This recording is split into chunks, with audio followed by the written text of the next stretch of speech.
High students welcome back my channel.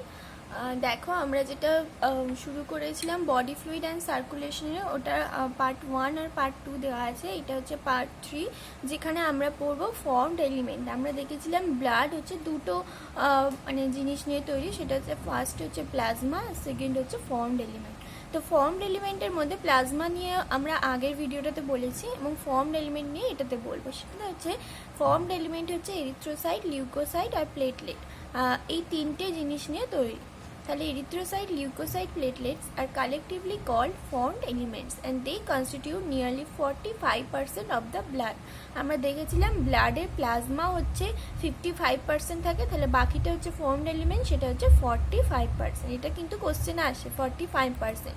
তাহলে একটা question এখান থেকে 45% ব্লাডের হচ্ছে ফর্মড এলিমেন্ট থাকে, আর ফর্মড এলিমেন্টের মধ্যে কী কী পড়ে সেটা হচ্ছে এরিথ্রোসাইট, লিউকোসাইট আর প্লেটলেটস।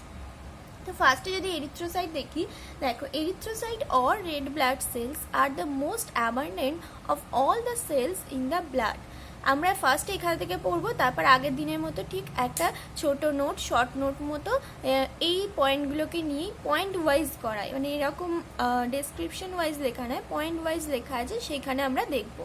তো ফার্স্ট আমরা এখান থেকে দেখে নিই, erythrocyte or red blood cell are the most abundant of all the cells in the blood. তাহলে ব্লাডের ফর্মড এলিমেন্টের মধ্যে মোস্ট অ্যাবান্ডেন্ট সেল বললে কি বেরোবে, সেটা হচ্ছে erythrocyte or red blood sell. এটাও কিন্তু ইম্পর্টেন্ট হয়ে গেল, প্রত্যেকটা লাইনে কিন্তু কোশ্চেন হতে পারে, তাই এই কার্ডটা খুবই important. A healthy adult man on an average 5 million to 5.5 million of RBCs millimeter per millimeter cube of blood, অর্থাৎ 1 মিলিমিটার কিউব ব্লাডে 5 মিলিয়ন থেকে 5.5 মিলিয়ন আরবিসি থাকে। এটাও কিন্তু মনে রাখতে হবে, ইনফরমেশন। তো এখান থেকে হচ্ছে কোশ্চেন আসতে পারে। RBC are formed in the red bone marrow in the adults. এগুলো দেখো খুব একটা বোঝানোর কিন্তু কিছু নেই, এগুলো মুখস্থ করতে হবে যে রেড বোন ম্যারো থেকে আমাদের আরবিসি ফর্ম হয়। কোথা থেকে আরবিসি ফর্ম হয়, সেটা হচ্ছে রেড বোন ম্যারো। আর কি, RBC are devoid of nucleus in most of the mammals and are biconcave in shape। তাহলে RBC শেপ কীরকম, বাইকনকেভ, কারণ এর মধ্যে হচ্ছে নিউক্লিয়াস থাকে না। আর কেন নিউক্লিয়াস থাকে না, এই বাইকনকেভ শেপের জন্য। নিউক্লিয়াস না থাকে, এটা বাইকনকেভ শেপ হয়, এবং এই বাইকনকেভ শেপের জন্য অনেকটা এর সারফেস এরিয়া বেড়ে যায়। এবং পরে আমরা দেখব ফাংশন এরিথ্রোসাইটের যে অক্সিজেন ট্রান্সপোর্ট করা, তো সেই অক্সিজেন ট্রান্সপোর্টে কিন্তু মানে লার্জার সারফেস এরিয়ার জন্য এই দেখা যায় যে নিউক্লিয়াস থাকে না এবং বাইকনকেভ ইন শেপ হয়। They have a red colored iron containing complex protein called hemoglobin, hence the color and name of the cells। দেখো এই এরিথ্রোসাইটের মধ্যে কি থাকে, রেড কালারের একটা আয়রন কন্টেনিং কমপ্লেক্স প্রোটিন থাকে, যেটা হচ্ছে হিমোগ্লোবিন। এই হিমোগ্লোবিনের জন্যই কিন্তু ওই রেড ব্লাড সেলের নামটাও দেখো রেড হয় এবং কালারটাও কিন্তু রেড হয়। দেখো নামে আমরা দেখেছি রেড ব্লাড সেল, আর কালারটাও কিন্তু রেড হয়। কিসের জন্য, এই red colour iron containing complex protein, যেটা এটা এই কমপ্লেক্স প্রোটিন রেড কালারের জন্যই কিন্তু হিমোগ্লোবিনের এই আরবিসির কালারটা রেড হয়। These molecules plays a significant role in transport of respiratory gases। যেটা আমি বললাম যে এই মলিকিউলটা একটা সিগনিফিক্যান্ট রোল ফলো করে ট্রান্সপোর্ট অফ রেসপিরেটরি গ্যাসেস, এবং সেটা কিন্তু এই হিমোগ্লোবিনের জন্যই পসিবল হয়। RBCs have an average lifespan of 120 days after which they are destroyed in the spleen।